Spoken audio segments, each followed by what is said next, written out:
Marcadas por la violencia desmedida. Conforme a los documentos que tenemos en la carpeta fiscal, él manifestó de que sí, efectivamente le mató a ella. La coartada de uno de los sospechosos. Yo quiero, Guri, justamente saber dónde está mi esposa. Hechos fríamente calculados. Entonces se nota que el señor ingresó por el costado de la vivienda, parecía muy enfurecido, con el arma ya en la mano y directo se fue a la ventana. 4 mujeres y un mismo final. En instantes. Marcadas por la violencia desmedida. Conforme a los documentos que tenemos en la carpeta fiscal, él manifestó de que sí, efectivamente le mató a ella. La coartada de uno de los sospechosos. Yo quiero, Guri, justamente saber dónde está mi esposa. Hechos fríamente calculados. Entonces se nota que el señor ingresó por el costado de la vivienda, parecía muy enfurecido, con el arma ya en la mano y directo se fue a la ventana. 4 mujeres y un mismo final. En instantes.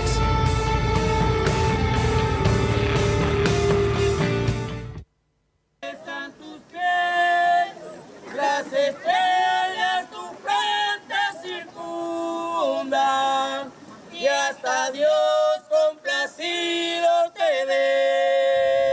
Señora, señor, ya en instantes vamos a revivir, a rememorar todo lo que se ha tenido en Tañarandú a lo largo y ancho de esta Semana Santa. Super emocionante. Hermoso, ¿verdad? Hermoso. Excelente, increíble.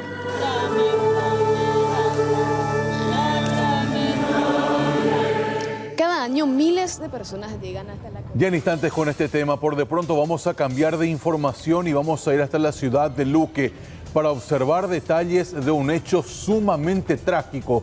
Circuito cerrado de por medio, vamos a detallar lo que ocurrió en las últimas horas. Ella se llama Paulina Garcete y cruzaba una de las tantas calles en la ciudad de Luque hasta que este motociclista que venía a una altísima velocidad se llevó por delante a esta señora. Todo ocurría sobre la calle Coronel Martínez de Luque. No hubo caso, la señora Paulina falleció casi al instante. Los familiares, a más de lamentar lo ocurrido con esta mujer, señalan de que este tipo de hechos no son extraños para ellos. Hablo principalmente de la altísima velocidad con la cual circulan personas a bordo de motocicletas, principalmente. Ellos dicen que no miden la velocidad cuando bajan por esta calle. Y a esto se suma también que el trayecto no cuenta con ni una sola señal de tránsito, ni siquiera reductores de velocidad. Y el problema de esta calle Coronel Martínez es que todos los motociclistas andan a alta velocidad. No tenemos un lomo burro, pero pasa viendas, ¿verdad? Que se tienen que sacar todo eso. Acá nunca hubo. Es siempre un peligro constante, tanto en vehículo de repente como también para los transeúntes, con lo que pasó con mi suegra, ¿verdad? El día de hoy pasó con ella, tal vez mañana, pasado pase con otra gente. Acá hay muchas criaturas que transitan. Incluso nosotros para irnos a nuestro trabajo, es pasada así también en la mañana cuando estaba llovinando, yo salía, ¿verdad? Una señora iba a cruzar con su hija y venía una moto al lado derecho, ¿verdad? En donde le tuve que bocinar para que mire hacia atrás, ¿verdad? Y en donde si yo no le bocinaba tal vez le iba a pasar lo mismo, lo que hoy le pasó a mi suegra, pero con la diferencia con las criaturas. La verdad que es muy triste porque ella es una persona joven de 53 años, trabajadora, y que haya terminado de esta forma es bastante triste. Realmente es muy triste esto que ocurrió y habría que ver si es que a esta hora de la jornada, tras lo ocurrido, autoridades de la ciudad de Luque ya tomaron algún tipo de medidas, por lo menos, o dotar de reductores de velocidad, de señalización, de límites de velocidad también para que algo así no vuelva a repetirse. Arriesgada actitud de una mujer en la ciudad de Guarambaré. Contanos, Raúl Bogarín. Buenas tardes. Sí, Roberto, vamos a hablar acerca de este hecho que tiene que ver con este hombre que llegó de esta manera a bordo de una motocicleta. Ingresó rápidamente a este negocio y ni bien apuntó a la dueña, entró en la parte de la caja donde vamos a mostrar en imágenes, entró por acá y rápidamente vino como para buscar lo que había dentro. Posteriormente, en un descuido, la mujer pudo reaccionar, le sacó el arma y una vez que le sacó el arma, el hombre empezó a correr por acá, salió nuevamente, ella apuntó, pero ¿qué fue lo que pasó en ese momento? Vamos a conversar con ella. Todos aplauden tu acción, dicen que fuiste prácticamente una heroína al hacer todo esto. ¿Qué tal? ¿Cómo te va? ¿Qué tal? Mucho gusto. Y sí, la verdad que no sé si fue reacciones de impulso, si fue heroísmo, si fue valentía, no sé, pero la rabia, la impotencia que yo sentí en el momento, porque hace meses atrás, el 2 de enero, me habían entrado a robar. En ese momento sí llevaron plata de mí y yo me quedé con esa rabia, esa impotencia que si volvían yo iba a reaccionar y... ¿Ya tenías ese pensamiento? Tenía yo ese pensamiento y acá en Guarambaré son todos los días prácticamente que está pasando y tipo que ya esperaba yo, ¿entendés? Y yo estaba sola, ya llegó el tipo, me dijo esto es un asalto, quiero todo lo recaudado. Yo estaba allá y le señalé mi caja, pasá, lleva todo, ¿verdad? Después yo en la forma que le dije, pues acá tacuare, ¿verdad? Y llegó él y entró, empezó a meter las cosas, mi plata en su cartera, ¿verdad? Ahí él se descuidó de mí y ahí yo salté por él. Y nos empezamos a zarandear como pudimos, gracias a Dios no se disparó por nosotros porque yo tampoco le quiero matar a mi rapicha, ¿verdad? Sí. Por decirlo así. Entonces nos zarandeamos, se cayó todo eso. En ese ende yo digo que él pensó que yo le disparé porque se hizo un ruidazo. Ahí salieron ya todos los vecinos porque yo empecé a gritar también el nombre de mi marido. Y intenté yo dispararle, para que voy a mentir, pero gracias a Dios no andaba el arma porque me dicen los de investigación que estaba todo oxidada. O sea que vos intentaste disparar. Yo intenté dispararles. De la rabia. La rabia, la impotencia. Y al salir él, estaba una persona, había sido esperándole sobre la moto, ahí se subieron al tirarse él por su compañero, ¿verdad? Tipo que se zarandeó la moto y se cayó otro revólver ahí. Y ahí fueron a juntar, o sea que su compañero tenía otro revólver. Por la pinta, ¿verdad? Porque en el suelo ya agarraron los vecinos eso. Y por eso agarraste el otro. Sí. Y yo al caerse ahí mi estante, ¿verdad? Él se asustó y ahí él soltó. Y ella corrió. Y yo intenté dispararle con el arma. Ahora, en un momento dado no salió porque justamente no funcionaba el arma, porque él también intentó dispararte ahí en el forcejeo. Seguramente nos hubiéramos matado, ahí sí andaba. Porque nos zarandeamos, me golpeó todo mal al tratar de sacarle también. ¿Y te dijo algo en ese momento del forcejeo? Nada, se quedó helado prácticamente también porque muerto su cara también se fue él. Porque no esperaba la reacción tuya. No esperaba la reacción mía. ¿Tienen que estaban vigilando por acá, viste? Prácticamente porque a 2 minutos que mi marido salió con mi bebé, ellos entraron. O sea que estaban mirando ya la zona. Seguramente. Y tipo que jañoja ya aprovechaba, ¿verdad? Y gracias a Dios no pasó a mayores, ni llegaron a llevar nada de mí. ¿Y cómo fue? ¿Se cayó el arma o viste, vos le sacaste? Yo le saqué, al caerse ahí yo le saqué. Soltó, él se asustó pues. ¿Qué le dijiste en ese momento de apuntar o solo le apuntaste y...? Le apunté nomás. Acá lo que le dije, ñama, no tape carajo, le dije. Cuando me tiré por él. Y después ya tuvo un show, hubo en un segundo. ¿Él no te dijo más nada ahí? Nada, no me dijo. Nada, al ingresar nomás lo que él me amenazó y me dijo que quería todo lo que... la recaudación del día. Y por suerte no se disparó el arma también porque iba a ser... Sí, imagínate que me muera yo, le mate yo, ¿verdad? Iba a ser otra la situación. La conciencia, el proceso. Sí, todo. Mi conciencia, como digo yo, porque yo pues no soy así, vaya ya hay cobeta pecha, ¿entendés? Eso es mi pensamiento también, dije después cuando me calmé, ¿verdad? Una persona trabajadora que busca el día a día. Así mismo, y eso justo yo le dije también a los vecinos, Chepi con baña entregar ahorita chikungunya entero, se ya agarrar ni reposo tuve, le dije. No, yo pico que le voy a dar de balde mi sacrificio a nadie, le dije. Y me defendí como pude. En la ocasión anterior, ¿cuánto se llevaron? Y mínimo 800, pero nosotros nos minimizamos porque estábamos trabajando con mi marido, estábamos alzando mercadería en el momento que ellos llegaron la primera vez. y no minimizamos exactamente cuánto fue, pero 800 o 1.000.000 por ahí. Y ya es pérdida grande para... Claro que sí, para nosotros que somos pequeños negocios que nos sacrificamos día a día. Raúl. De por y feriado, y no. Sí, te escucho, Roberto. Al final una actitud valiente de esta mujer que cuenta cómo actuó, pero el malviviente se llevó el dinero, el botín. No se logró llevar nada Absolutamente nada. No llevaron de mí.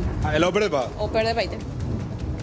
Solamente que no se le pudo agarrar en el momento. Sí, no se le agarró en el momento hasta ahora. Están investigando todavía según vinieron de el Ministerio Público y demás. Hacerme otra vez mi declaración, que se está investigando todavía el caso. A los dos no se lo pudo todavía ubicar, a los dos. Ni a la moto, nada todavía. Solo el tipo de arma que utilizaron, o sea que el arma también. Que se quedó, sí. ¿Y la mochila?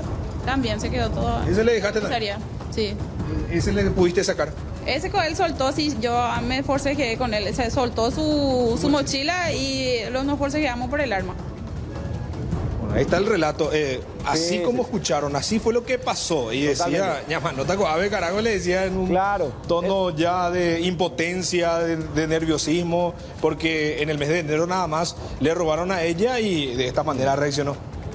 Claro, hacía alusión entonces a otro hecho de las mismas características. El famoso "no pensé pasar por esto". Ella se declara una persona bondadosa, buena, pero ante una situación extrema actuó y esta vez pudo desarmar a este delincuente. Gracias, Raúl.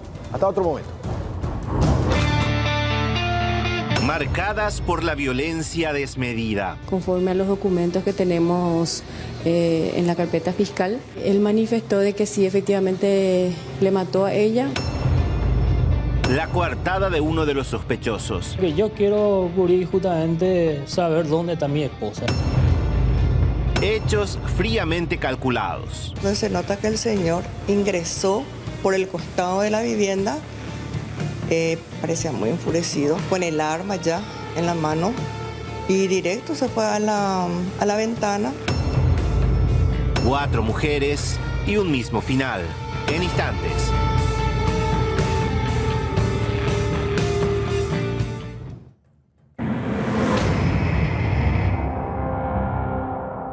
Viven a casi 4 metros de altura.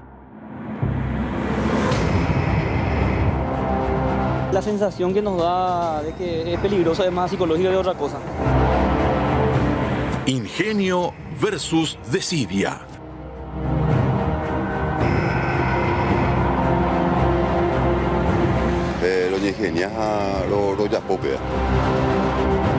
Los detalles en instantes en el informativo del mediodía.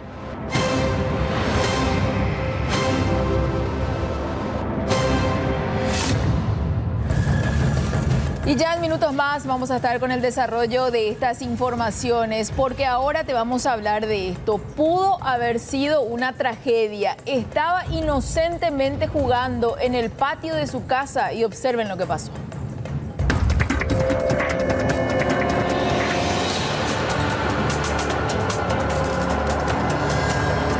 Un menor de 6 años se salvó de milagros en una zona rural del distrito de Alto Verá, aquí en el departamento de Itapúa. Se presume que una bala perdida impactó en su rostro. Amigo, la familia, me sentí tranquilo, carupo. ¿Fuera de peligro? Sí, fuera de peligro. Esa pepillala hoy coja es la... Ayer me na kui ko tuve allá ando ti me olu me la música ando la o va hay na que la pesa cotado dice papá yo socorro yo ese allí ya piba papá dice sen yo cabe na ye nyandu iba esa va to pasa hubu paite me peso a hupi supe ya da ese vehículo a house ya yo ti puesto de salud ibe học phí hay xem hoa sa dư sẽ gửi otro lado học phí sa ayuda.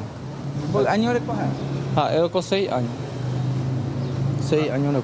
Con anh estable vậy? Chỉ có anh ấy hay bỏ nó hay caro bỏ nó nhẹ bỏ nó hủ quá tranquilo.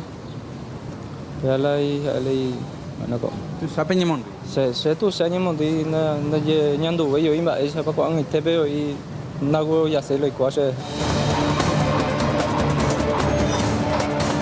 Que según refirió el padre, identificado como Derlis Benítez, de 31 años, su hijo se encontraba jugando en el patio de su casa.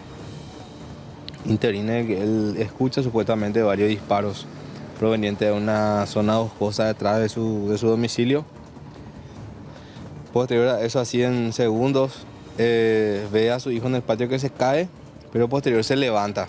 Y al venir junto a su padre ve ya rastros de sangre en la altura del rostro, especialmente en la boca y el mentón, motivo por el cual el auxilio rápidamente le lleva al hospital distrital de Alto Verá, donde el médico de turno, bajo manifestación del padre, también diagnostica como posible herida producida por arma de fuego. Ahora, aparentemente, vamos a decirle una bala perdida. El menor se encuentra internado en el Hospital Regional de la Ciudad de Encarnación y será intervenido quirúrgicamente el próximo miércoles. Las reguladas del transporte público trajo a luz numerosas irregularidades detectadas a través de documentos oficiales. Hablamos específicamente de la validación, Dani Villagra. Asimismo, Rolando, un saludo para los televidentes también. Para ahondar dentro de esta situación me encuentro con el doctor Jorge Rolón, que va a ampliarnos un poquito el panorama con respecto a esta organización, a este grupo, digo bien, de ciudadanos hartos del servicio público de transporte. Me encuentro con el abogado, como ya les mencionaba. Doctor, muy buenas tardes, ¿cómo le va? Muy buenas tardes, un gusto conversar con ustedes. Opama, una organización, un grupo de ciudadanos hartos del servicio que venimos arrastrando en cuanto a la movilización pública, doctor. Bueno, es así mismo un grupo que se organiza de manera espontánea, que está harto del transporte público indigno que tenemos, que de alguna manera explotado en sus características más feas y más demostrativas de cómo el Estado y las instituciones públicas se desentienden de ciertos derechos ciudadanos. Y yo simplemente estoy como asesor jurídico de este grupo. Hace poco planteamos una acción judicial que a su vez era la consecuencia de que un pedido de acceso a la información pública no había sido respondido en su momento.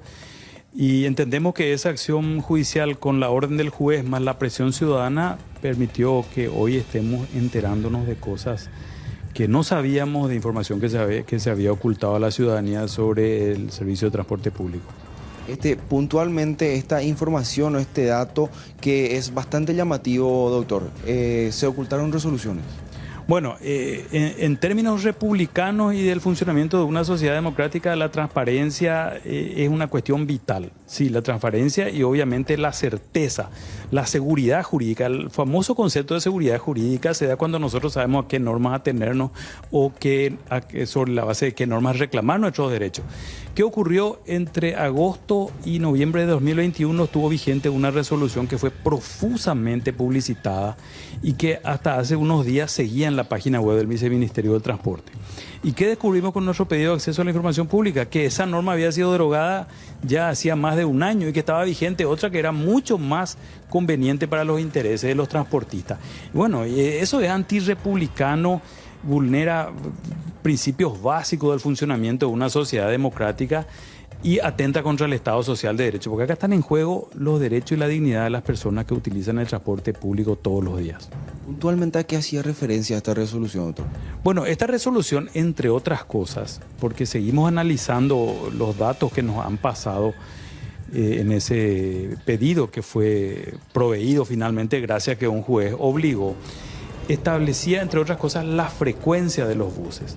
La resolución de 2021, que fue profusamente publicitada y la que supuestamente estaba en vigencia porque aparecía en la página web, decía que cada 15 minutos debía haber un bus circulando en un trayecto determinado. ¿Qué dice la nueva resolución que se ocultó? Algo muy ambiguo y que obviamente no tiene nada que ver con lo que decía la resolución anterior. Decía que en el trayecto de esa concesión debían estar al mismo tiempo 4 buses.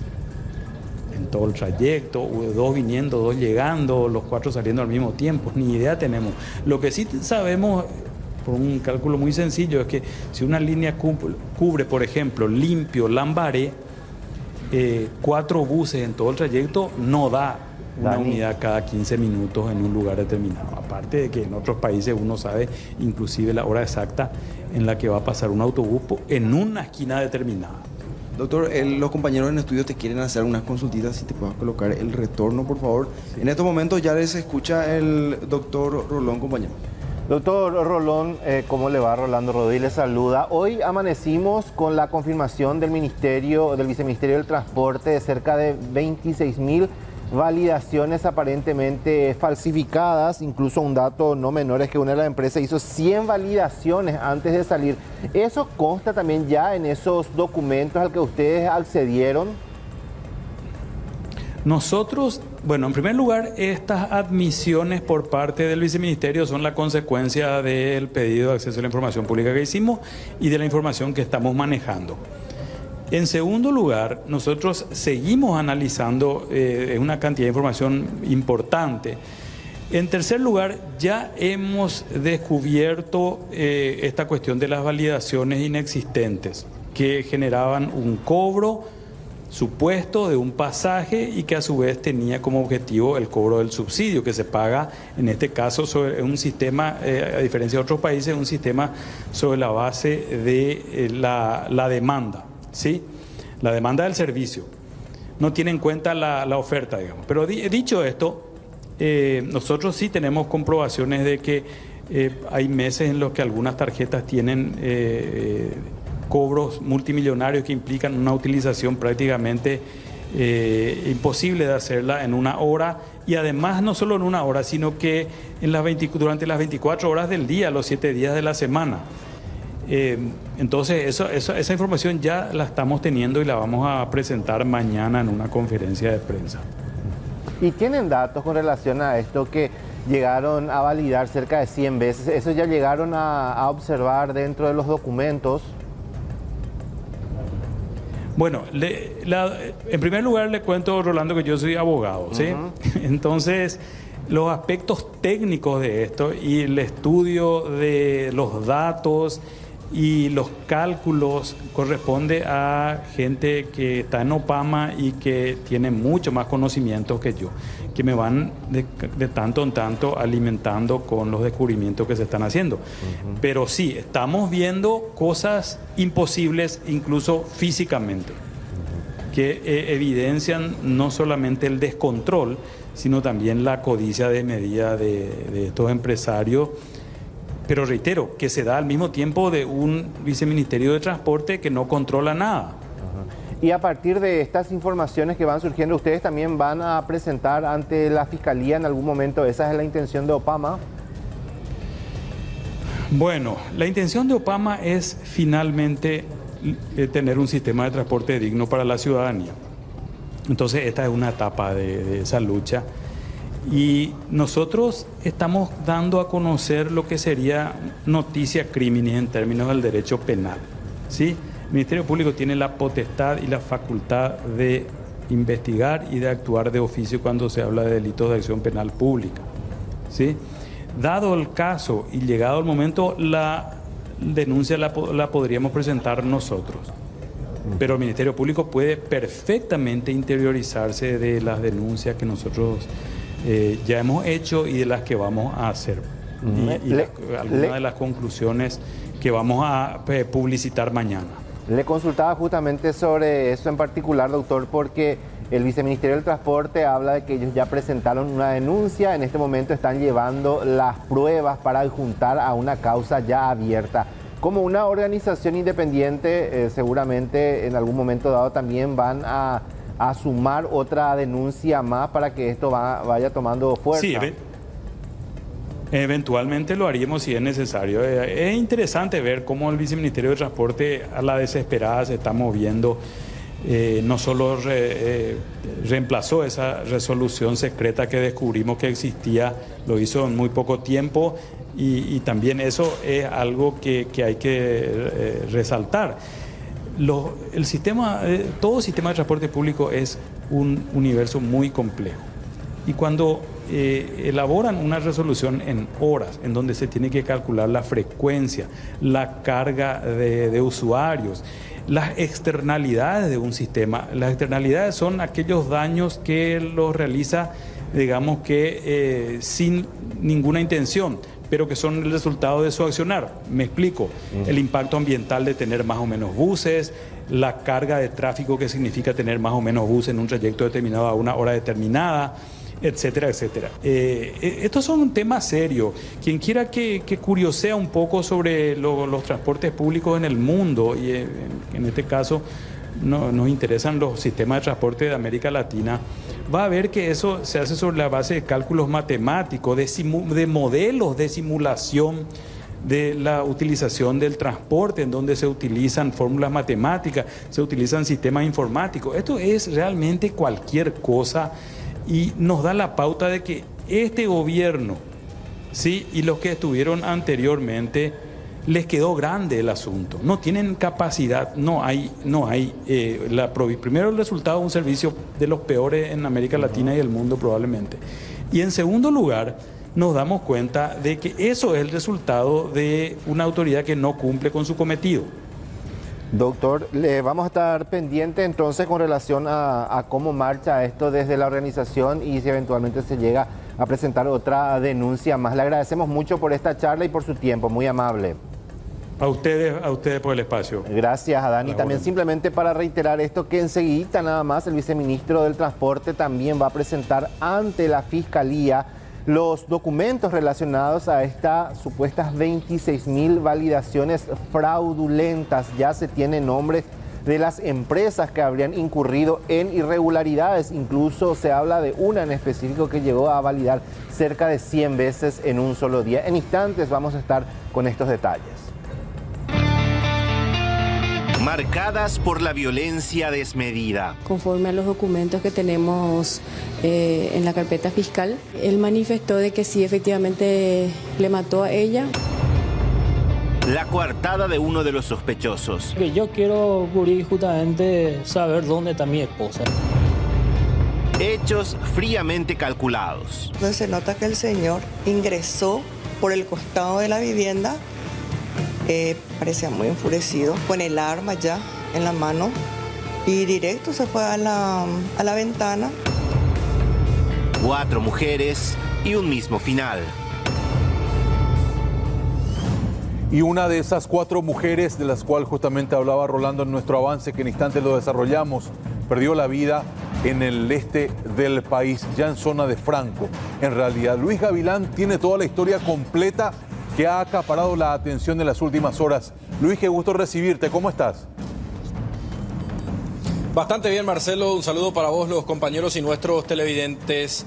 Sí, la atención por lo macabro que resultó este caso en particular, teniendo en consideración que el autor del hecho primeramente fue a denunciar la desaparición de su esposa en la comisaría, incluso utilizó este medio para contar detalles de cómo se había dado esa desaparición. Sin embargo, en ese lugar y en ese horario en el que le hacíamos la entrevista, nos dimos cuenta de que estaba mintiendo, de que era un teatro, y finalmente la Fiscalía, en base a este testimonio, trabajó incansablemente durante el sábado y el domingo, y ayer en horas de la tarde se confirmó oficialmente la verdad.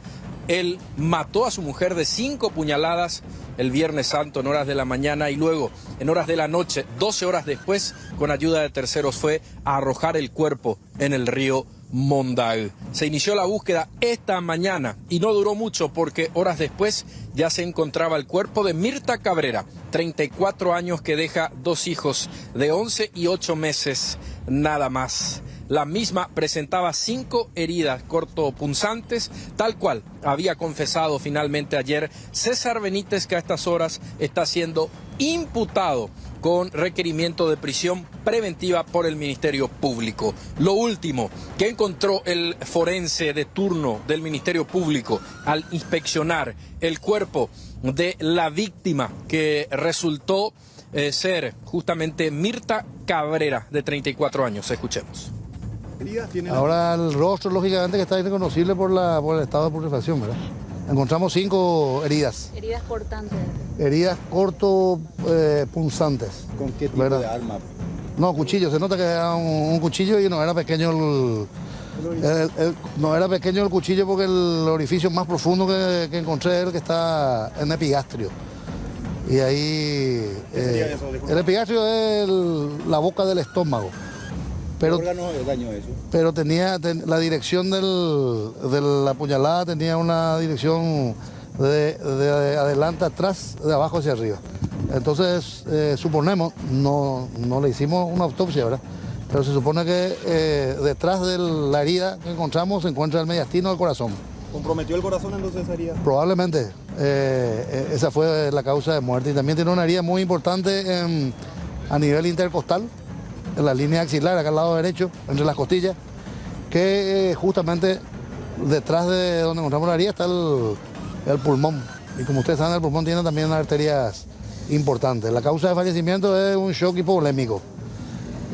Y la herida que había mencionado que tiene en el brazo, en el antebrazo, es muy típica en la defensa. Se defendió. Bueno, intentó defenderse hasta donde pudo, pero de hecho la fuerza del hombre pudo más. Ahora hablamos con la hermana. Ojo a lo que menciona Doralicia Cabrera, que fue la persona que fue a denunciar este hecho justamente en la comisaría primera el sábado, bien temprano. Ella dijo de que esto se veía venir. ¿Por qué? Porque el hombre logró incluso separarlos, es decir, ya no tenían contacto de familia. Era un hombre celoso y toda la información que recibía a través de terceros. Realmente increíble, y decía ella en un momento dado de la entrevista esta mañana, muy tocada por lo ocurrido. Definitivamente todos decidimos no meternos en la relación porque ella estaba ciega, enamorada de este hombre que resultó ser un criminal. Doralicia Cabrera. Yo me aparté de la relación porque mi hermana de entrada me dijo no te metas en mi relación, porque una vez yo le hice entender a mi hermana que el tipo no es lo que ella piensa, que le faltó el respeto a mi hermana.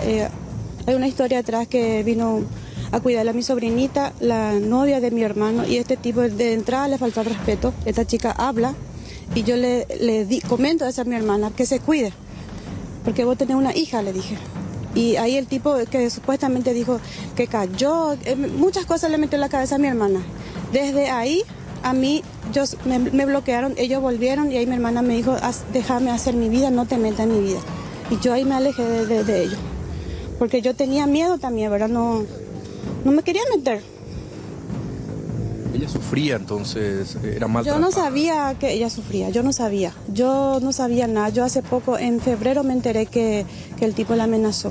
Yo pensé que era un tipo celoso nomás, o porque no me quería simplemente, ¿verdad? Por lo que yo hice, ¿verdad? Por lo que yo dije. Pero no sabía, yo hace poco me enteré de todo eso. En febrero ella dejó constancia en Minga, Guazú, de un hecho de violencia. ¿Te enteraste de eso? Yo me enteré el sábado. Yo no sabía. Yo de la que hizo constancia me enteré el sábado, pero de la que ella abandonó y al señor yo supe eso en febrero. Pero tampoco me quise acercar, sabía que donde ella estaba. A mí me pasaron información otra hermana, con ella sí tenía comunicación. Yo me alejé de ellos, yo tenía miedo, yo me alejé, no me quise meterme, porque me dejó en claro, ella no te meta en mi vida. Es muy fuerte todo lo que está comentando la hermana de la hoy víctima fatal, porque habla de un quiebre, de una ruptura forzada a causa de este hombre que terminó asesinando a su ser querido. Luis, y me quedo con algo que nos contabas, que la entrevista que dio César de manera exclusiva a nuestro medio fue la roca para arrancar la investigación de todo esto que terminó dando un giro totalmente inesperado. Totalmente, y vamos a volver a reproducir esta entrevista. Fuimos a la comisaría y logramos la entrevista exclusiva con él. Esto ocurría el sábado y en instantes les vamos a contar también la cronología de los hechos, porque ya tenemos punto a punto y punto por punto y también los horarios. Pero esta entrevista exclusiva sirvió para que la Fiscalía levante la oreja, para que la policía inicie de inmediato las pesquisas, solicita allanamientos durante la tarde del sábado y vaya construyendo el caso. Realmente es escalofriante escuchar a una persona que llega a denunciar la desaparición de su esposa cuando que en ese momento ya habían pasado 24 horas del asesinato. Vamos a escuchar porque en todo momento él se victimizaba, trató de culpar a un tercero, en este caso expareja de su esposa, con quien tuvo una hija hace 12 años, imagínense. Su coartada de que supuestamente él la llevó al trabajo, de que ella no ingresó, de que él ya no supo después, que intentó contactar y finalmente de que fue de manera voluntaria porque es inocente, no tiene nada que ver. Estamos hablando en tiempo pasado porque, reiteramos, esta fue una entrevista exclusiva del sábado que dio inicio a una investigación que se cerró ayer con lo peor, la confirmación del caso de feminicidio. Esto decía el joven César Benítez. Lo que yo quiero, Guri, justamente saber dónde está mi esposa ya. Por eso yo vengo en esta mañana para informar acá en la comisaría y justamente pasó al revés, ¿verdad? Me quedé detenido porque justamente de iguaja, de pareja, de ocañillo y cosas, algo, pero donde es Jimena, de responsable había sido allá. Y por eso yo me quedé detenido por ahora ya. Y otra cosa, sé que es las 2, menos 20 por ahí, se aguerajazo allá, una cuadra antes y trabajo 10 esquinas. Se siempre aguerajazo agüeruso, ¿verdad? Allá. Aguerajazo auto, si no hay whip. Y lo raro es que es las 10:10 por ahí. No sale de su trabajo. Entonces, se ha un hijabe a niñera, un hijabe a criatura, aprendú, no más, no más. Inclusive toda la noche es a niñera ni allá, pequeña que era ni donde cuál va a ser algo, inclusive se acuerda, hijo no hizo, o sonar el teléfono, no más, y trabajo jabe. Entonces, se ve no más, y trabajo jabe, se. Pero vos estás asegurando que vos le dejaste la... Sí, llego una tipo loco. Llego a reco, da cuida 5 sentidos, reco por lo menos 4. Trabajo, no, siempre esquina vende a como pareja de beso, hija yo le haya yuma, porque viste Javi Ivo para muere. Y ya va a ser y besado que te queda ya y te llegas a eso. Entonces se pinta y llega a Jadir. Lo cuadran de con los niños y trabajo ahí. Bien, Luis, cuando hacemos una entrevista, los años de experiencia ya nos marcan cuando algo nos cierran. De pijama la tipo algunas cosas o ya Jaina, porque al dejarla frente al trabajo que no llegó, fue tropezando en el relato. Fue tropezando, justamente esa era la intención, porque cuando llegábamos a comisaría nos decía el policía que nos recibió, algo anda mal acá, por eso comunicamos a la fiscalía. Se está constituyendo, todavía no llegaba al Ministerio Público, pero nos ordenó que dejáramos aquí al denunciante y eso nos llamó poderosamente la atención. Hicimos allí el pedido y él accedió a hablar con nosotros. Entonces, conforme iba relatando los hechos, nos dábamos cuenta de que era inconsistente, que una cosa no cuadraba con la otra y fue así que cayó en varias contradicciones. Y finalmente este fue el punto de partida para la investigación. Desde ese momento nosotros pensamos lo peor. Siempre hay que pensar en esto, ¿no? Aunque duela, aunque nos deje impotentes cuando estamos ante un hecho de esta característica, siempre hay que pensar en esto para avanzar en las investigaciones. Y de eso se agarró el Ministerio Público, la policía que, bueno, trabajó incansablemente durante el fin de semana a tal punto que ayer en horas de la tarde-noche ya confirmaban lo peor. Fue asesinada de 5 puñaladas. Mirta, de manos de este hombre que fue a comisaría a denunciar, imagínense, la desaparición de su esposa. Exactamente. Sí. Ya el momento en el cual hablaba contigo de manera exclusiva, él ya había concretado el crimen. Ahora, él la mató. Totalmente. ¿Cómo consiguió ayuda, entre comillas, para deshacerse del cuerpo? Te doy una cronología breve. Sí. 8:30 de la mañana del Viernes Santo, la asesina en el interior del inquilinato, barrio Catedral, Ciudad del Este, 5 puñaladas. Sí. 11:50 aproximadamente, él solo saca el cuerpo de ese inquilinato, utiliza sábanas y una frazada para llevar el cuerpo y no llamar la atención y depositan la baulera del vehículo.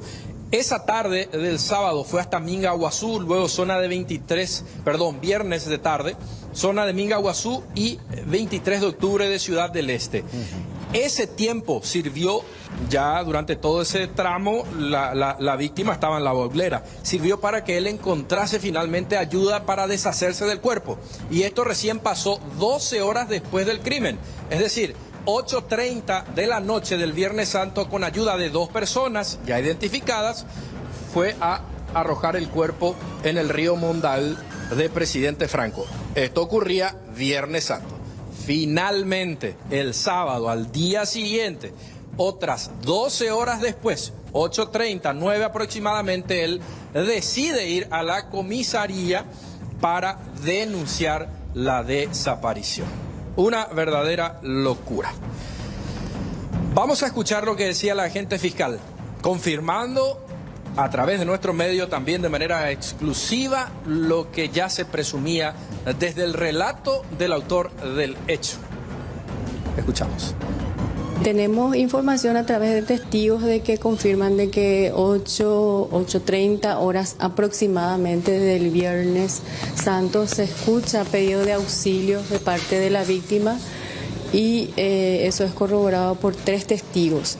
Ahora ya sí podemos confirmar que es con la utilización de un cuchillo porque hemos encontrado las evidencias que utilizó este autor. Nosotros a través de un testigo que manifestó de que se arrojó el cuerpo en el río, se hizo un rastrillaje por la zona y se encontró dentro de una bolsa el cuchillo y ropas ensangrentadas y también de ropas de criatura totalmente ensangrentadas. A través de todas estas evidencias que ya teníamos en poder del Ministerio Público, él manifestó que efectivamente acabó con la vida de su esposa porque ellos, cabe mencionar de que se casaron en noviembre del 2022, conforme a los documentos que tenemos en la carpeta fiscal, y él manifestó de que sí, efectivamente le mató a ella por pedido de Fermín, es lo que él manifiesta.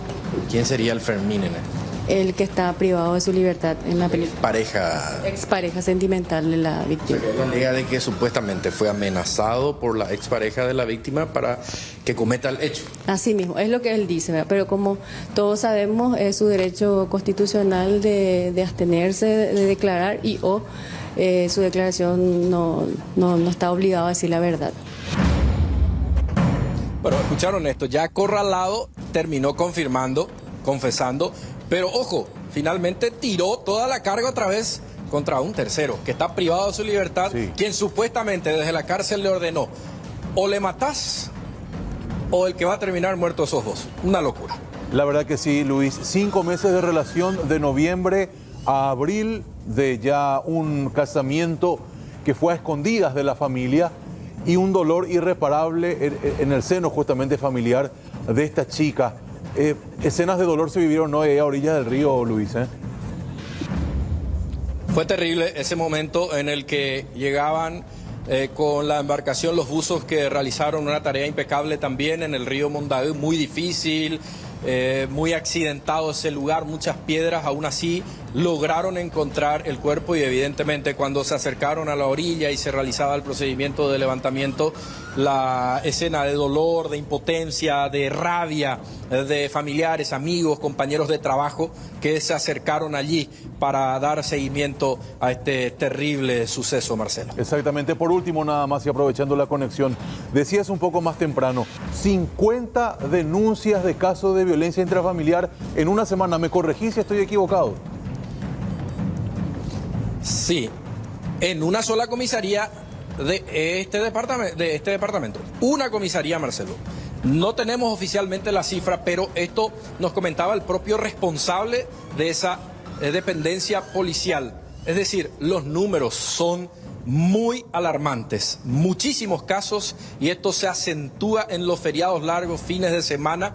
En una semana, la subcomisaría 012, Barrio San Miguel de Presidente Franco, recepcionó 50 casos de violencia intrafamiliar. Abrazo, Luis, muchas gracias. Hasta luego. Marcadas por la violencia desmedida. Conforme a los documentos que tenemos en la carpeta fiscal, él manifestó de que sí, efectivamente le mató a ella. La coartada de uno de los sospechosos. Que yo quiero, Guri, justamente saber dónde está mi esposa. Hechos fríamente calculados. Entonces se nota que el señor ingresó por el costado de la vivienda, parecía muy enfurecido, con el arma ya en la mano y directo se fue a la ventana. 4 mujeres y un mismo final. En instantes. 12:34 ya de esta siesta de lunes, 30 grados la temperatura actual.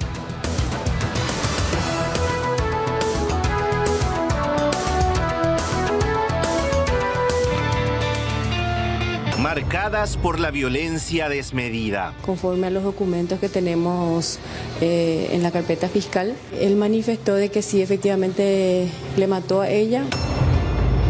La coartada de uno de los sospechosos. Que yo quiero, Guri, justamente saber dónde está mi esposa. Hechos fríamente calculados. Entonces se nota que el señor ingresó por el costado de la vivienda, parecía muy enfurecido, con el arma ya en la mano y directo se fue a la ventana. 4 mujeres y un mismo final. Tétrico, macabro, este caso de Villa Elisa. Contanos, Blanca. Efectivamente, y podemos decir crónica de una muerte anunciada, porque esto ocurría ayer domingo alrededor de las 18 horas aproximadamente. Pero el autor, Silvestre Ledesma Ortiz, ya había escrito una carta el viernes en horas de la tarde anunciando lo que iba a hacer y despidiéndose de sus seres queridos, alegando cuestiones que solamente él puede comprender, que supuestamente derivaron en querer asesinar a Belén, una joven de 17 años que un año atrás lo había acusado de haberla violado desde los 9 años. La madre presentó la denuncia y Silvestre tenía orden de captura. Él estaba prófugo y también tenía restricción de llegar a la casa. Quisimos hablar con los vecinos. Todos le tienen miedo a Silvestre. ¿Por qué? Porque hace 3 meses ya había irrumpido en la casa con un arma de fuego y su pequeña de 11 años le había convencido de que por favor no haga nada malo. En ese momento lo encierran y finalmente logra escaparse e irse. Pero el viernes decidido escribió la carta y llegó a las 18 horas. Roberto utiliza las rejas del vecino y luego sube justo por el lugar donde no hay la cerca eléctrica que está por toda la casa. Imágenes de circuito cerrado muestran exactamente cuando él baja del lugar. El can, son 2 canes que se encuentran aquí en la casa, no reaccionan por él porque lo conocen. Él va directo a la ventana, que sería la sala, mete la mano en la reja y a partir de ahí hace los disparos. En ese momento se encontraba Alejandra Belén, una niña de 14 años, vecina, otro amigo de 14 años, y estaban compartiendo mientras la madre se encontraba en la parte del fondo de la vivienda. Luego de que el arma le fallara, cambia de cargador y luego va hasta la puerta, logra abrir la puerta y adentro una vez más efectúa los disparos. Allí su hija de 11 años y el menor de 14 años que estaba en el lugar lo atajan porque era el momento en que iba a asesinar ya a su expareja.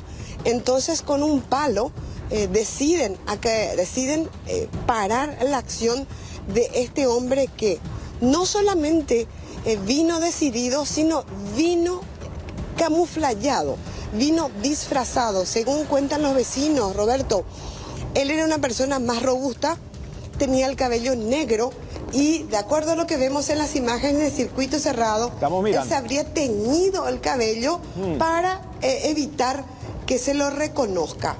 En esta carta él se despide de sus amigos alegando que él intentó hablar con la mujer para que retire la denuncia, cosa que no lo iban a hacer.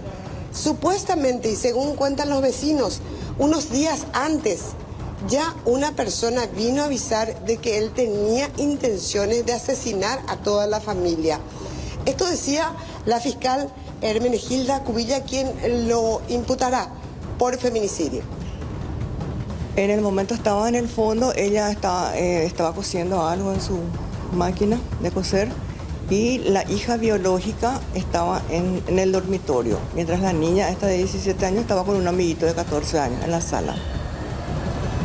Él no hizo algún tipo de amenaza previa, según la madre. Y no, de hecho que ellos mandó electrificar toda la muralla justamente por temor.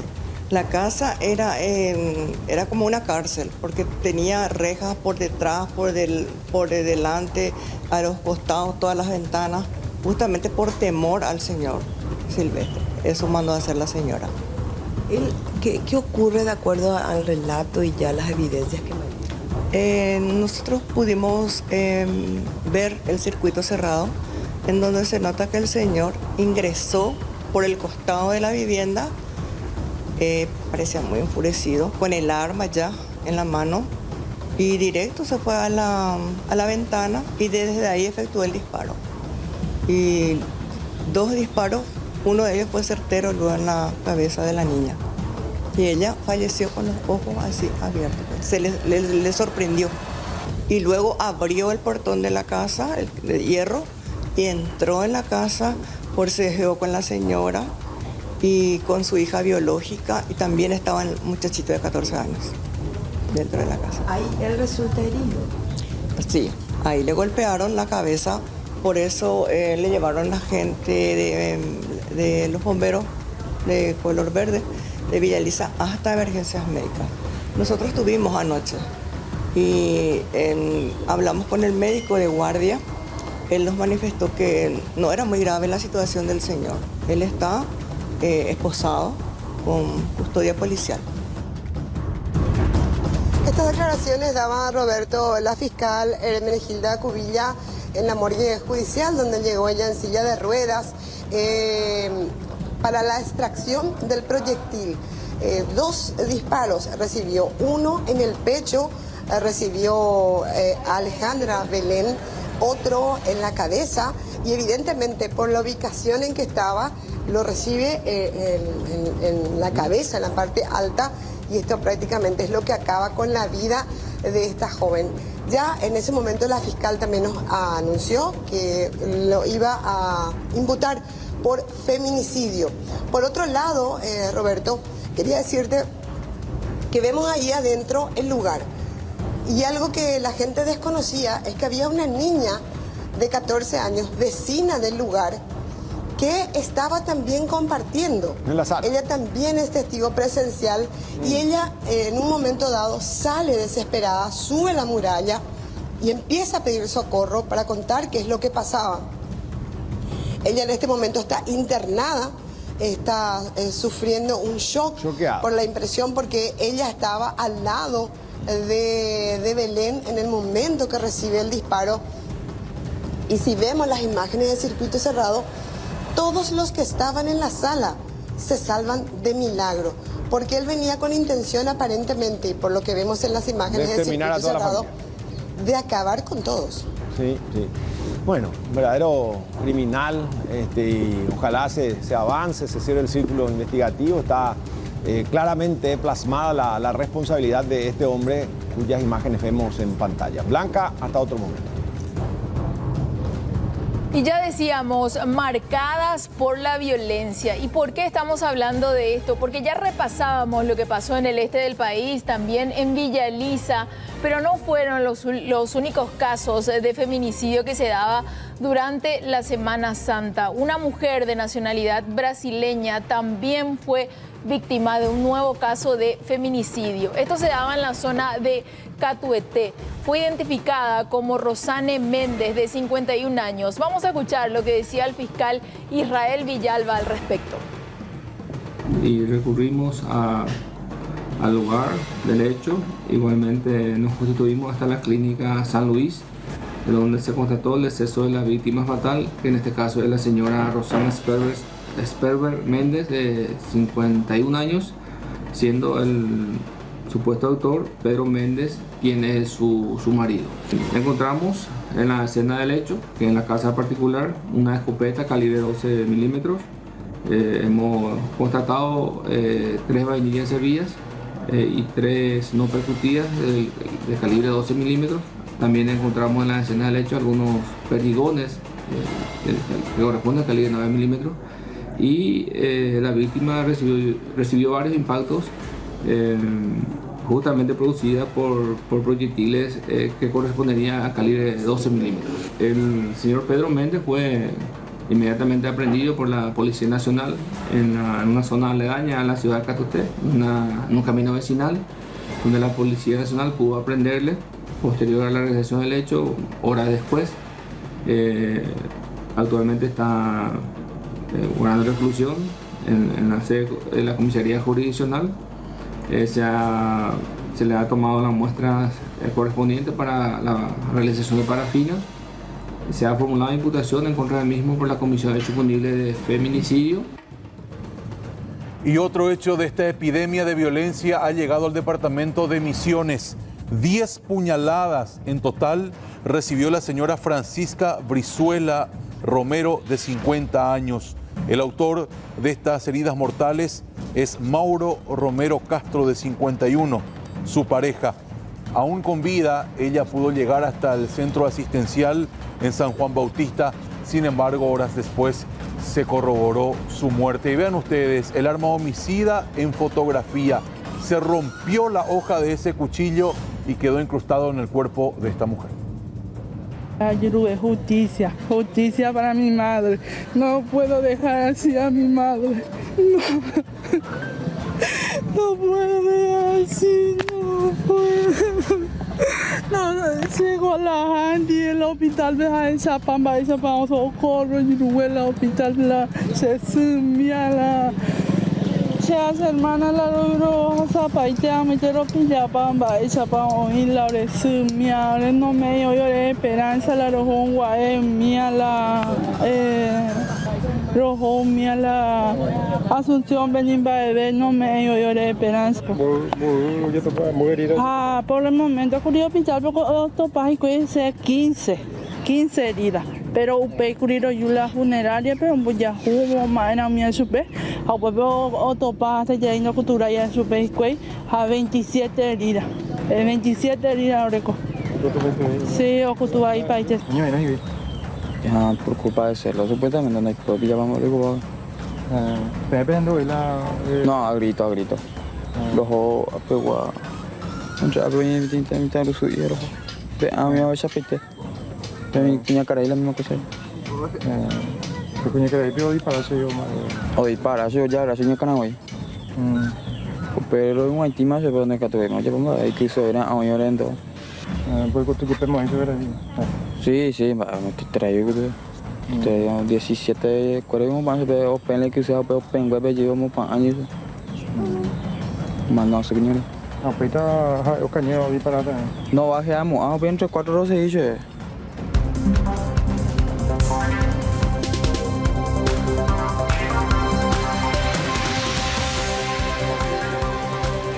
Y si retrocedemos solamente 5 años atrás, nos vamos a dar cuenta que aumentaron considerablemente los casos de feminicidios, dolorosos, preocupantes, Por un lado, por supuesto, por lo que tiene que ver por las víctimas y por otro lado, también las víctimas colaterales, que es la familia, que son esos hijos que en su mayoría quedan huérfanos. Vamos a recibir a dos invitadas en el transcurso de esta siesta porque queremos hablar desde el punto de vista de la prevención, Marcelo. Es así, Amalia. Aquí le tenemos justamente a mi derecha a Silvia Blasco. Ella es directora de prevención de la Dirección General contra toda forma de violencia y nos acompaña también la viceministra del Viceministerio de Protección a los Derechos de las Mujeres, Melissa Lacasa. Bienvenidas ambas y antes que nada queremos tutearlas para una charla más cómoda. ¿Les parece? ¿Cómo están? Sin problema. Buenos ¿Qué tal, días. Roberto? Hola, Amalia, ¿cómo están?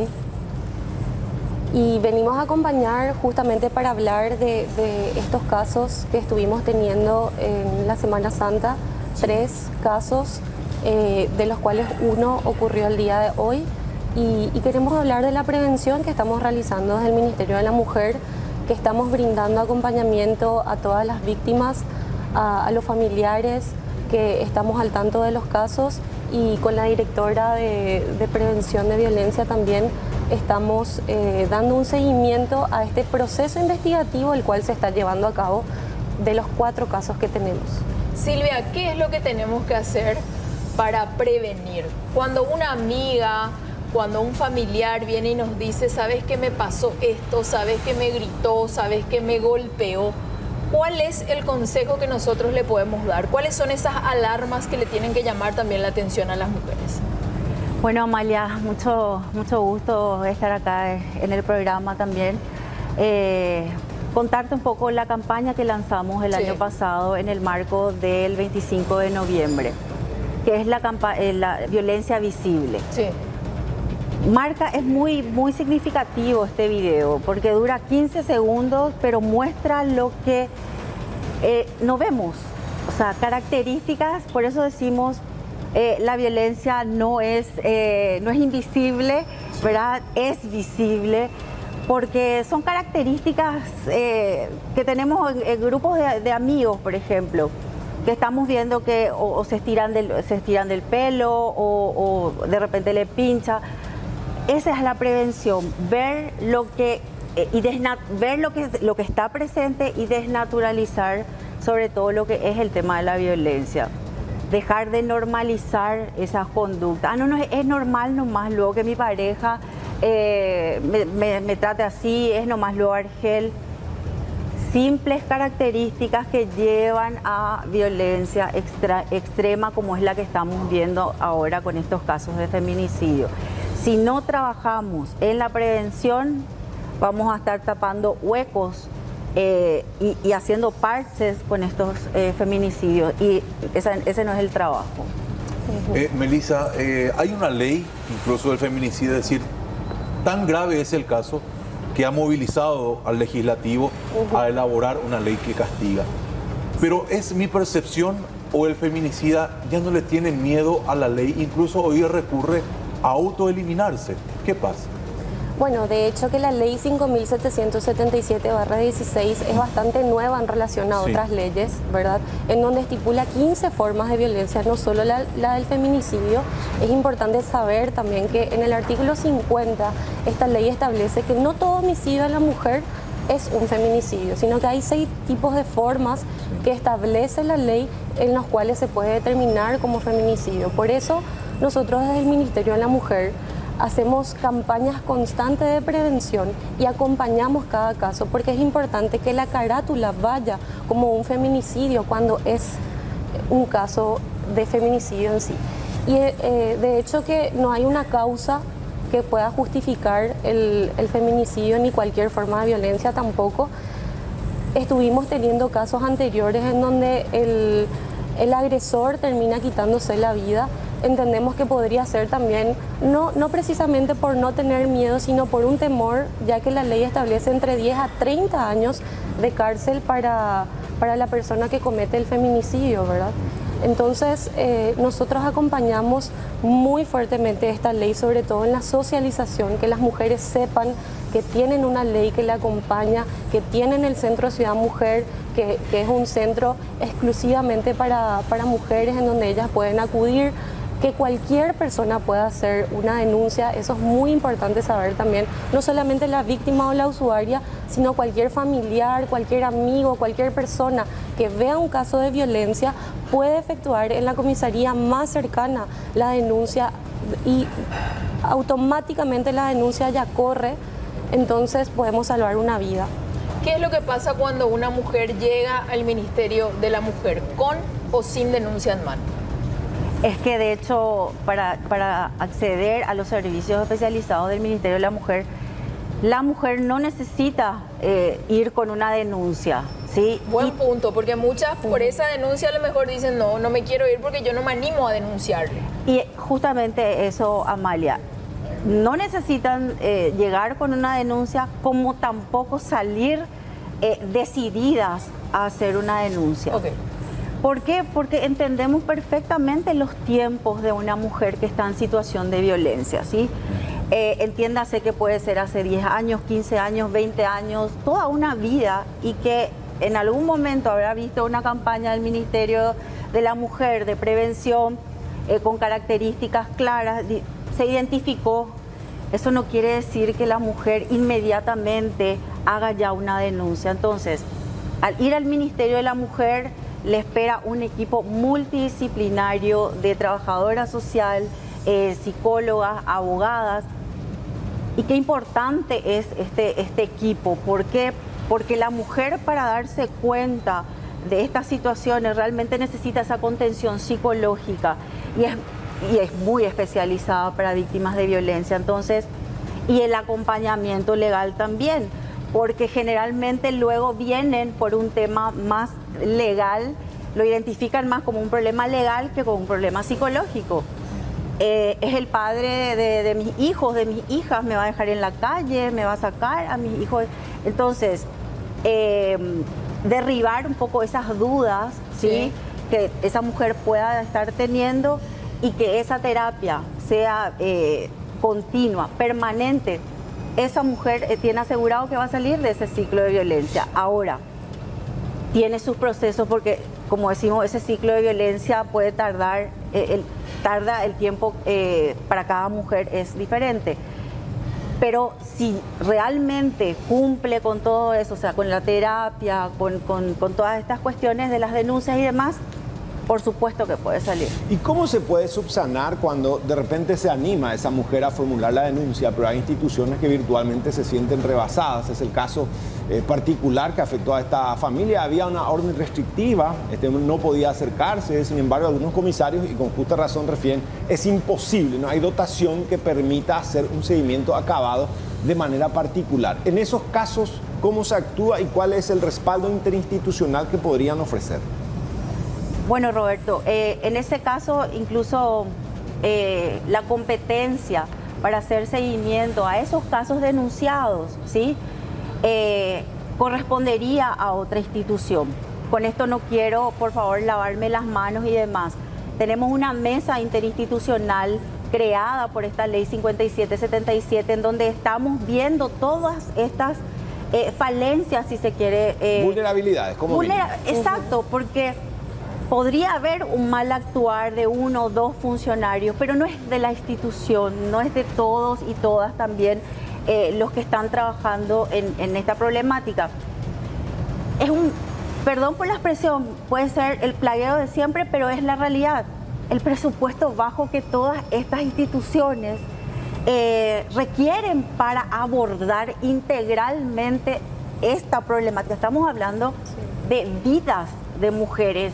Uno no puede subestimar y decir, no, a ella no le va a pasar nada. Le gritó no más. No sabemos cómo va a reaccionar después al saber que se le denunció, además. Entonces, cada denuncia, cada expresión o dicho de una víctima de violencia hay que tenerlo en cuenta. Si yo soy amiga y escucho que mi amiga está diciendo, me amenazó con matarme, pero él suele nomás usar esa expresión de onda, porque esto... No, espera. Por eso es importante que todos y todas nos involucremos, ¿sí? Podemos hablar de las tobilleras. Claro. Una cuestión que es del Ministerio del Interior, ¿verdad? Por supuesto que somos conscientes del bajo presupuesto. Ahí justamente te quiero parar, Silvia. De un 100% de los objetivos que se trazan ustedes como autoridades, ¿a qué porcentaje se está llegando hoy a raíz de esa falta de presupuesto? Bueno, la falta de presupuesto tampoco es excusa para no trabajar, ¿verdad? Claro. O sea, pero es un impedimento, es un palo a la rueda. Lo que se sigue trabajando. Se sigue trabajando con las cooperaciones. Cada institución, las cooperaciones internacionales nos ayudan muchísimo a cumplir todos estos objetivos. Campañas de prevención, de sensibilización, incluso el tema de que tenemos la primera encuesta nacional. El Paraguay cuenta con esta primera encuesta nacional de violencia que se lanzó el año pasado. O sea, tenemos ya una base, una evidencia hecha por justamente el Instituto Nacional de Estadística. ¿Para qué? Para generar estas políticas públicas. Hoy ya no estamos en el aire, ya no decimos nomás, hay datos del Ministerio o datos de la mujer o del Ministerio del Interior o de la policía. O sea, hoy tenemos una estadística a nivel nacional. Un panorama completo, así mismo. Para cerrar, un minuto nomás, producción, con esto, para darle una luz de esperanza también a esas mujeres que hoy posiblemente están siendo víctimas de violencia intrafamiliar. Hablamos mucho de las víctimas, de la cantidad de números que hay en feminicidio. ¿Cuántas son las que son rescatadas de estas bestias anualmente? Hay también un registro de mujeres que dijeron, sí, voy a salir, terminaron el tratamiento y pudieron salir de esa relación. Yo quiero ser completamente sincera, Amalia. Ese registro no lo tenemos por la dinámica también, pero nos estamos proponiendo tener ese número. Sí, porque justamente es lo que estamos analizando. Sí. ¿Qué es el indicador que realmente nos va a hacer llegar a la conclusión de que esa víctima salió del ciclo de violencia? Será la denuncia, pero si estamos hablando de que hace una vez, desestima el caso, no sigue el proceso. Entonces, ¿cuál sería el indicador? Y en eso estamos trabajando, en llegar a ese indicador que nos diga, este es el punto en donde decimos, esta mujer salió del ciclo de violencia. Un ratito más, 30 segundos. ¿Hay un indicativo o una cifra de niños, niñas huérfanas víctimas de feminicidio? Dice, creo que sí. Y eso es muy importante trabajar también con el Ministerio de la Niñez, las CODEN y las instituciones. O sea, son casi el doble de las mujeres que estamos partiendo de que una mujer puede llegar a tener 5 hijos. Sí. Nosotros hasta la fecha tenemos un estimativo de 19 confirmados huérfanos por casos de feminicidio. 2023. 2023. Año 2023, 19 niños que quedaron sin una madre en lo que va de este año. Ya esperamos lo que termine el proceso investigativo de estos casos, de estos 4 casos que ocurrieron en estas últimas semanas. Entonces ahí tendríamos un informe final. Son casi 5 niños por cada mes. Y agregar un poco esta cosita, Marcelo y Amalia. Desde la gestión de nuestra ministra, la señora Celina Lescano, se está trabajando en prevención, en atención, en protección, en seguimiento, todo lo que tenga que ver con el tema de la violencia, el empoderamiento. Es importante empoderarle a la mujer. La violencia se puede romper también con ese empoderamiento económico. Es importante resaltar eso, que la violencia no se hereda, se aprende. Entonces, si lo aprendemos, lo podemos desaprender. Y trabajemos en campañas de sensibilización como lo estamos haciendo desde el Ministerio de la Mujer, el tema de violencia visible, la campaña Noviazgo sin Violencia, la línea llegar 137. a tiempo, llegar a tiempo, esa línea, la de 137 también, todos nuestros servicios, eso decirle también a todas las personas que nos están mirando, que todos nuestros servicios son gratuitos. Llegar a tiempo, qué importante, ¿verdad, Amalia? Sí, porque saber elegir, al final estábamos diciendo fuera de cámara, el que está decidido ya está decidido, no hay manera, ¿no? Al fin y al cabo, este hombre escribe una carta, se despide, o sea que él ya tomó esa determinación, por eso es tan importante a veces con tiempo saber elegir una pareja, ¿no? Así mismo.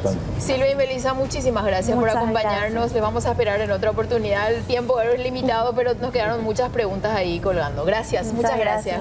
Muchas gracias. Más noticias.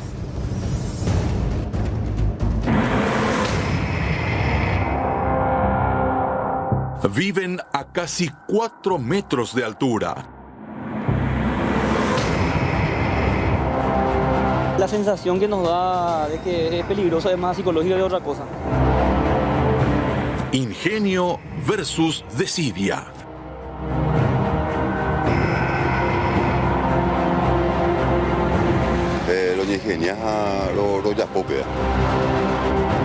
Los detalles en instantes en el informativo del mediodía.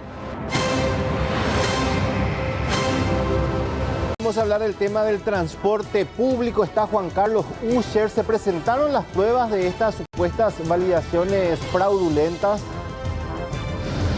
En estos momentos, el viceministro de Transporte, Víctor Sánchez, se encuentra reunido con agentes fiscales en el 7º piso, aquí en la sede del Ministerio Público, ubicado sobre la calle Nuestra Señora de la Asunción. Inicialmente lo que comenzó con un video que habíamos mostrado justamente en todos nuestros noticieros, donde se veía a un conductor pasando constantemente una tarjeta de transporte en la máquina validadora, se terminó confirmando que son validaciones irregulares en el billetaje electrónico. Supuestamente, según la información deslizada esta mañana bien temprano desde el Viceministerio de Transporte, se habrían dado unos 26.000 casos y la denuncia ya fue presentada aquí ante el Ministerio Público y estamos aguardando la salida de Víctor Sánchez para que converse con nosotros acerca de las acciones que se van a tomar a partir de este descubrimiento.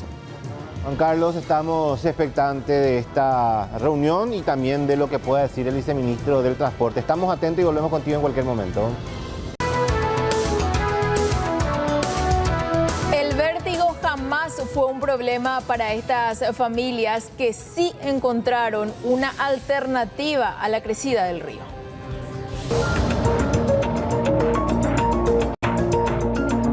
Vivir a 3 metros 30 centímetros de altura. Esa es la consigna aquí en una zona del barrio de Chacarita de Asunción, donde 9 viviendas se han construido en palafito y además también esta pasarela de más de 150 metros que conecta a esta comunidad.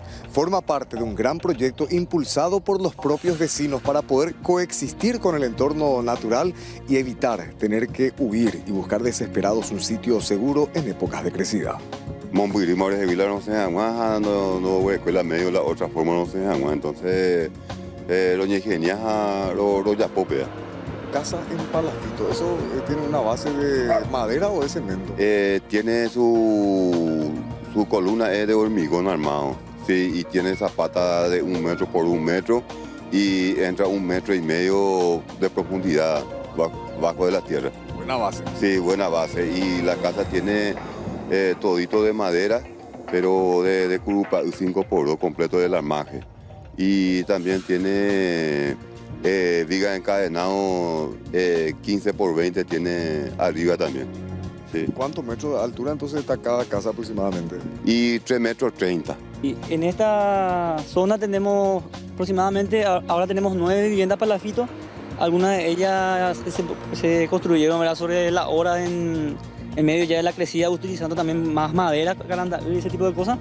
Y en algunas casas, por ejemplo, están compartiendo ya 2 familias incluso. Por ejemplo, la propietaria, vamos a decir, del palafito, ya con sus hijos, la familia de sus hijos, ¿verdad? La sensación que nos da de que es peligroso es más psicológica que otra cosa.